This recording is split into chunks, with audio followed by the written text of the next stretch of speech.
తలపతి విజయ్ గారు ఒక యాక్టర్ గా సూపర్ స్టారే, బట్ ఈ రోజు గెలిచిన తర్వాత పొలిటీషియన్ గా కూడా సూపర్ స్టారే అని నినాదాలు వినిపిస్తున్నాయి. సో ఏం చెప్తారు దాని గురించి? తప్పకుండా నిజంగానే విజయ్ తలపతి హీరో సినిమాలనే కాదు, రియల్ గా పాలిటిక్స్ లో కూడా హీరోని అనిపించుకున్నాడు. నిజంగానే ఇది ఒక చాలా భారతదేశ చరిత్రలో ఇది ఒక గొప్ప రికార్డ్ హిస్టరీ అని చెప్పొచ్చు. భారతదేశ రాజకీయాల్లో ఇది ఒక కొత్త శకం అని చెప్పొచ్చు. ఎవ్వరూ సాధించలేని విధంగా భారతదేశ చరిత్రలో విజయ్ సార్ మరి 2 సంవత్సరాల్లో మరి చాలా తక్కువ చిన్న వయసులో సీఎం అయినటువంటి ఒక గొప్ప మరి హీరో, మన గొప్ప హ్యూమన్ బీయింగ్ అని చెప్పొచ్చు.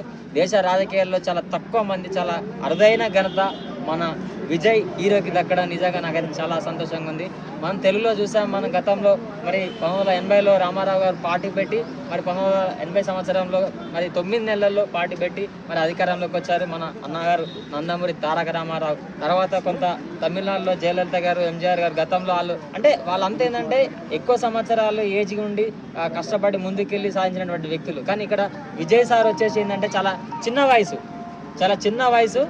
చిన్న వయసులో ఇలా పాలిటిక్స్లోకి వచ్చి చాలా మంది విమర్శలు చేశారు. గెలవడా ఏంటి, 2 అంకెల పరిమితం, తక్కువ సీట్లు గెలవడా అని చెప్పేసి ఎంతో మంది.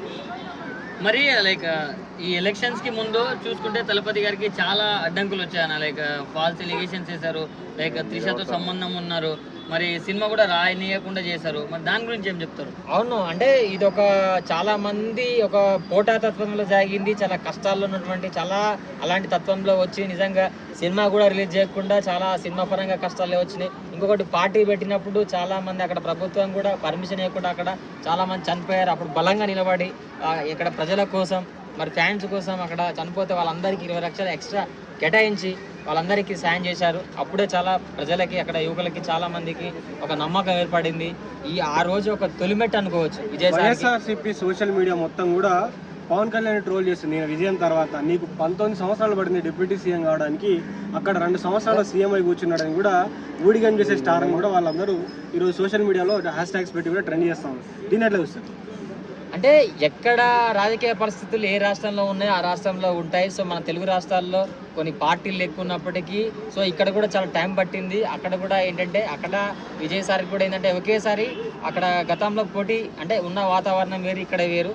So Pawan Kalyan sir achievement చేశారు, కాకపోతే కొంత టైం పట్టింది. సో అక్కడ ఏంటంటే ఒకేసారి రావడం, నిజంగా సింగిల్గా పోటీ చేయడం, నిజంగానే ఇన్ని సీట్లు గెలుచుకోవడం, ఏదైతే కొంతమంది ఎగ్జిట్ పోల్స్ కూడా చాలా మంది డిఎంకేకే చాలా పట్టం కట్ట అని చెప్పేసారు, అన్నారు కూటమికి అన్నారు. సో ఇలా అన్ని పార్టీలకు వాళ్ళే సక్సెస్ అవుతారని చెప్పేశారు. మన జనాల కంటే అక్కడ జనాలకి చైతన్యం ఎక్కువ అంటే తప్పకుండా నిజంగా అంటే ఇప్పుడు దీంతో పోలిస్తే చాలా మంది అక్కడ యువత చాలా తెలుసుకున్నారు పాలిటిక్స్ గురించి, భారతదేశ రాజకీయం గురించి. ఒక నాయకుడు అంటే ఎలా ఉండాలి, కొత్త వాళ్ళకు కూడా ఒకసారి ఛాన్స్ ఇవ్వాలి, ఒకేసారి కాకుండా అని చెప్పేసి అక్కడ తెలుసుకోవడం జరిగింది. అందుకే ఈసారి విజయ్ సార్కి పట్టం కట్టారు. సో ఈ యొక్క గెలుపు నిజంగా ప్రజలకి, విజయ్ ఫ్యాన్స్కి అని చెప్పొచ్చు.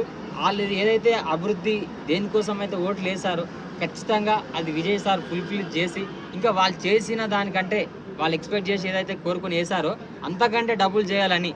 సో తప్పకుండా తన సీఎం బాధ్యతను 100% నెరవేర్చాలి. చిన్న సినిమాకే చాలా కష్టపడి హార్డ్ వర్క్ చేస్తారు. విజయ్ ఇంటికి త్రిష వెళ్ళడానికి ఎట్లా చూస్తారు? తప్పకుండా అంటే ఈ చాలా వరకు అయితే ఈరోజు బర్త్డే సెలబ్రేషన్ కూడా ఒక గొప్ప, ఇది ఒక మంచి మెమోరియల్, మంచి మెమోమెంట్ అని చెప్పవచ్చు. సో ఒక తోటి యాక్టర్గా సో ఆ విషయం చెప్పడానికి, సో అలా మధ్యన ఏదైతే కొన్ని వివాదాలు కానీ సరే ఏదైనా కొంత ఫ్రెండ్షిప్ కానీ ఏదైతుందో సో అవన్నీ కూడా ఇది ఒక మంచి శుభ పరిణామం అని చెప్పొచ్చు. బట్ సోషల్ మీడియాలో మాత్రం త్రిష నాదే, తమిళనాడు నాదే అని మీమ్స్ వేసుకుంటున్నారు. దాని గురించి ఏం చెప్తారు? తప్పకుండా సో కష్టపడి ఏదైనా సాధించవచ్చు అన్నట్టు. తప్పకుండా ఈ పాలిటిక్స్ నిజంగా ఇంత గొప్ప విజయం చూశాక ఇంకా కష్టపడింది ఎవరు వస్తారు బ్రదర్? ఇక మనం చిన్న వాటిగా చూస్తున్నాం. సో ఈరోజు అంత పెద్ద గొప్ప స్థాయిలో చరిత్ర సృష్టించి ముందు రాబోయే తరాలకు ఒక ఆదర్శంగా నిలవడంటే ఒక గొప్ప నాయకుడు అని చెప్పొచ్చు.